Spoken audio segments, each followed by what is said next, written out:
नमस्कार, आपकी जन अदालत न्यूज़ से मैं हूं राजा भैया पाल और मैं इस समय भांडेर में हूं, जिसे भद्रावती नगरी कहा जाता है।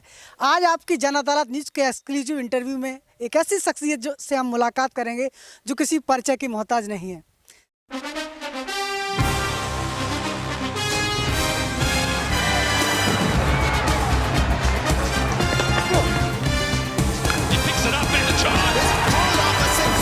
आपकी जन अदालत न्यूज़ के एक्सक्लूसिव इंटरव्यू हमारे साथ जुड़ चुके हैं ब्रज किशोर बल्ले रावत, आज के खास मेहमान जो किसी परिचय के मोहताज नहीं है। आपकी जन अदालत न्यूज़ में आपका स्वागत। बहुत बहुत धन्यवाद राजा भैया जी। बल्ले रावत जी, सबसे पहले तो आप ये बताएं कि जिस तरीके से पुराने समय से आपके परिवार को जाना जाता है कि आप एक ज़मीन से उठकर अपनी राजनीति की सियासत में आए हैं, एक मजदूरी वर्ग आपसे जुड़ा हुआ है, क्या कहना है? नगर की जनता का बहुत बहुत धन्यवाद कहना चाहूँगा कि मुझे नगर में सबसे कम उम्र में नगर पालिका अध्यक्ष बनने का गौरव नगर की जनता ने दिया है। मैं 36 साल की उम्र में नगर पालिका अध्यक्ष बना यहाँ और लोगों का स्नेह प्यार मिला और सभी लोग हमारे साथ हैं, सभी का आशीर्वाद प्राप्त है। बल्ले रावत जी, जिस तरीके से आप 5 वर्ष नगर परिषद अध्यक्ष के रूप में आप रहे, तो भांडेर की जनता के लिए किस तरीके से आपने विकास का सपना संजोया था और अभी कितनी सफलता आपको मिल पाई है? नगर की जनता के लिए जो हमने विकास का सपना संजोया था उसमें हमारे द्वारा और हमारी परिषद के द्वारा जो कार्य किए गए वो नगर में मूलभूत सुविधाओं की बड़ी कमी थी। सबसे पहले तो पानी की बहुत किल्लत थी। यहाँ नगर में लोग पानी की त्राही मची हुई थी, तो उसके तहत वार्ड क्रमांक 14 अयोध्या बस्ती है, दलित बस्ती है, जिन्होंने आज़ादी से आज तक पानी नहीं पिया था, उनके लिए पाइपलाइन डलवा के पानी पिलवाया।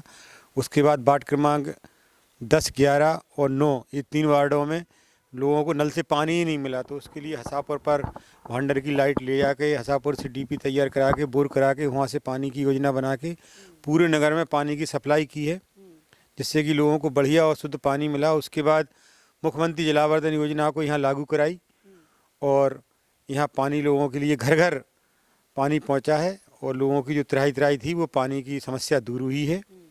थोड़ी सी समस्या है कि नदी कम आने के कारण पानी थोड़ा गंदा आ रहा है और फिल्टर पे अभी हम लोगों ने निरीक्षण किया है, सफाई उसकी हुई जाती है, पानी नगर की जनता को साफ मिलेगा। ये हमारा प्रमुख कार्य है कि नगर की जनता को साफ पानी मिले और नगर में सफाई रहे।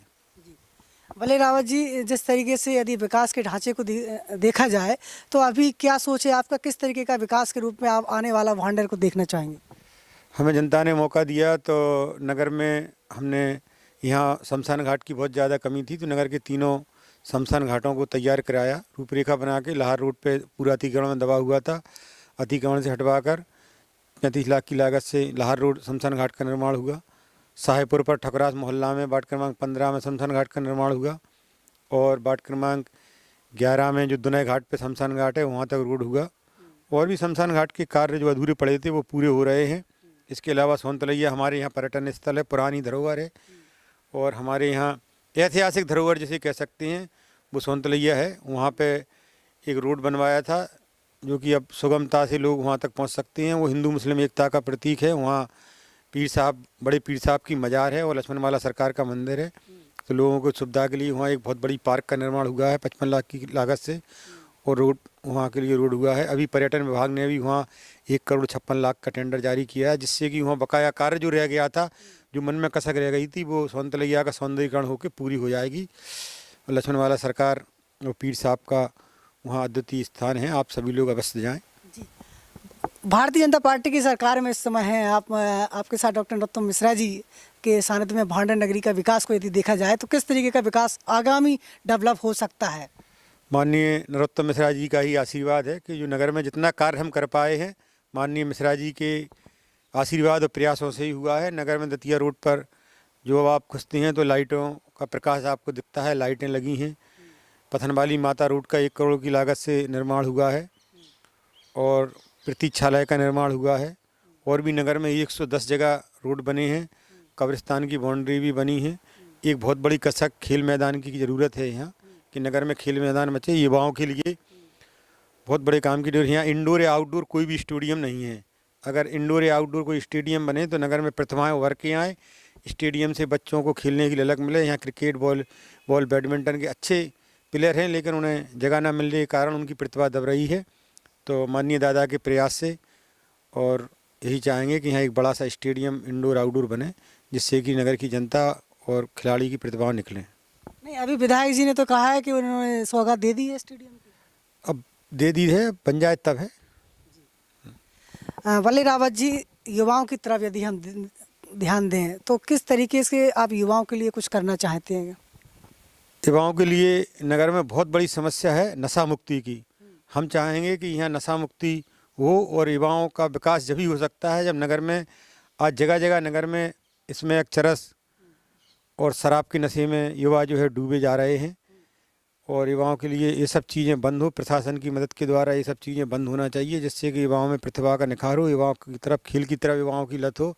आज के इस डिजिटल युग में युवा व्हाट्सएप, फेसबुक में उलझ के रह गए हैं और नशे में ले गए हैं।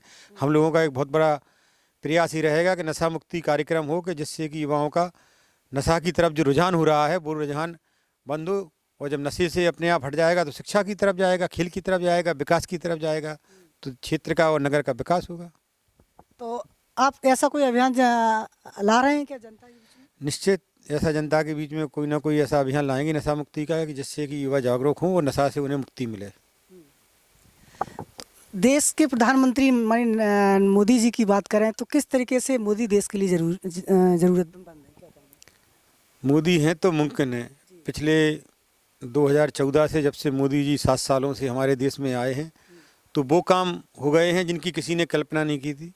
कश्मीर से धारा 370 हटाने की कोई बात करता था नेता तो उसकी पिड़नियाँ कपती थी संसद में, लेकिन मोदी जी और अमित शाह की जोड़ी ने उस चीज़ को 370 हटाई, 35 से हटाई, लोगों को वहाँ जीने का अधिकार दिया। आज कश्मीर में जो पत्थरबाज थे वो पत्थरबाज अपने अपने बिलों में छुप गए हैं, जिससे कि आज कश्मीर में विकास की नई राहें खुल गई हैं। अभी हमारे दुबई के प्रिंस क्राउन आए थे तो उन्होंने बहुत बड़ा मॉल 5000 करोड़ की लागत से मॉल बनाने जा रहे हैं। और हमारे काशी और अयोध्या जी का जो विकास हो रहा है, भगवान राम का मंदिर बन रहा है। और मोदी जी की सबसे बड़ी खासियत एक रही कि उन्होंने किसी वर्ग को लेकर नहीं चले। उनका जो कार्य रहा, उनकी जो योजनाएं रहीं, चाहे मोदी जी की आयुष्मान कार्ड योजना हो, मोदी जी का प्रधानमंत्री आवास हो, मोदी जी की शौचालय की योजना हो, मोदी जी का खाद्यान्न वितरण हो, या मोदी जी द्वारा जो भी योजना लागू हुई है वो सबके लिए हुई है, हर वर्ग के लिए हुई है। अगर आयुष्मान कार्ड आप देखो कि लोगों को जो इलाज के लिए तड़प तड़प के मर जाते थे, प्राइवेट या सरकारी नर्सिंग होम में, प्राइवेट नर्सिंग होम में गरीब को घुसने नहीं दिया जाता था, उसका 5 लाख का इलाज हो रहा है आज मोदी जी के प्रयासों से। तो मोदी जी ने जो कार्य किया है वो हर वर्ग के लिए किया है। उनका जो नारा है सबका साथ सबका विकास, उन्होंने इसको लागू करके दिखाया है। और आज जो भी कार्य हो रहे हैं, आप प्रधानमंत्री आवास उठा के देख लो, उसमें क्या दलित, क्या पिछड़ा, क्या सामान्य, क्या मुस्लिम, सभी को प्रधानमंत्री आवास है। शौचालय बनी है तो गांव-गांव में हर वर्ग के मिले हैं। खाद्यान्न मिल रहा है तो बताएं आप सभी को खाद्यान्न मिल रहा है कि नहीं मिल रहा है।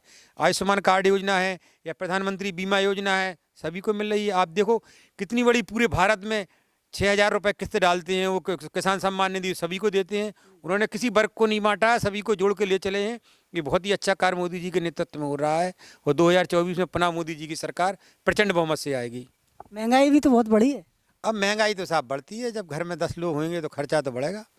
अब आप कह रहे हैं यहाँ पुल बनाओ, खाद्यान्न बांटो, आवास बनाओ, थोड़ी बहुत महंगाई बढ़ती है, लोग एडजस्ट कर लेते हैं। पेट्रोल भी बढ़ा है। अरे पेट्रोल कहाँ बढ़ा है, उससे ज़्यादा लोगों की ज़मीन की कीमत बढ़ी है। किसान का है कि हम दुखी हैं तो उसकी मटर बिक रही है 6000 रुपये किलो। मजदूर की मजदूरी बढ़ी, हर जगह तो बढ़ी है। बेरोजगारी को लेकर क्या कहेंगे? बेरोजगारी, कौन बेरोजगार बचा है? सभी को काम सभी को मिल रहा है, करने वाले चाहिए। अब जो करने वाला है उसके लिए काम है, जो नहीं करने वाला है उसके लिए बेरोजगारी का नारा है। बेरोजगारी लगे हैं मोदी जी और शिवराज जी के नेतृत्व में, नए नए विकास के आयाम और नई नई योजनाएं आ रही हैं। सरकारी नौकरियों के दरवाजे भी खुल रहे हैं, जिससे कि युवाओं का विकास हो और उन रोजगार मिले। तरीके से वल्ली रावत जी, आपकी कार्यशैली में देखा गया है कि जो मजदूर वर्ग आपसे जुड़ा हुआ है भांडे नगर का, जो भी आपसे संपर्क करता है तुरंत आप इसको रिसीव करके वापस भी करते हैं। और आजकल देखा गया है कि नेता फ़ोन उठाते ही नहीं लोगों का। ऐसा कुछ नहीं है, हमारा तो शुरू से यह रहा है कि लोगों का मिस कॉल भर आ जाए और हमें वापस करना है। रात हो या दिन हो, 24 घंटा लोगों की सेवा में उपलब्ध हैं। और एम्बुलेंस बाद में पहुंचती है, हम पहले पहुंचते हैं। और यहाँ जो भी लोगों की समस्या होती है उनका निराकरण करते हैं। फ़ोन किसी का आए, मिस कॉल भी आए तो उसे वापस करना अपना कर्तव्य है। जनता या अपने लोग किस मुसीबत में हैं इसका पता चल जाता है और लोगों की मदद हो जाती है, इसलिए फ़ोन हमेशा हर नेता को उठाना चाहिए। तो आपकी जनता न्यूज़ के इंटरव्यू में एक बात तो साफ निकल करके आई है कि जो राजनेता होते हैं वो चुनावी वादे तो बहुत करते हैं, चुनाव होने के बाद जब कॉल आता है जनता का तो रिसीव भी फ़ोन नहीं हो पाता है। तो जिस तरीके से देखा जाए तो सामाजिक कार्य की तरफ देखा जाए तो आपने किस तरीके से ध्यान दिया है?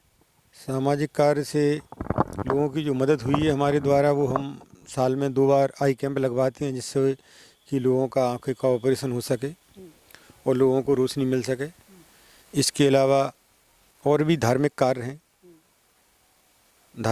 हैं, खेल के कार्य हैं और लोगों की जो ज़रूरत पड़ती है वो ज़रूरत के लिए तैयार रहते हैं। जी, आपकी जनता न्यूज़ में हम फिर कभी बड़ी शख्सियत के साथ फिर हाजिर होंगे। जुड़े रहिए आपकी जनता न्यूज़ के साथ और बल्ले रावत जी के लिए कमेंट बॉक्स में लिखिए क्या कहना चाहेंगे और हमें लिखिए, चैनल को लाइक कीजिए, सब्सक्राइब कीजिए और जुड़े रहिए हमारे साथ। नमस्कार। और आपकी जनता न्यूज़ को लगातार बढ़ाते रहिए, जुड़े रहिए आपकी जनता न्यूज़ के साथ। नमस्कार। Evergreen colours India private limited, रंग है तो जीवन है। Stay home, stay safe.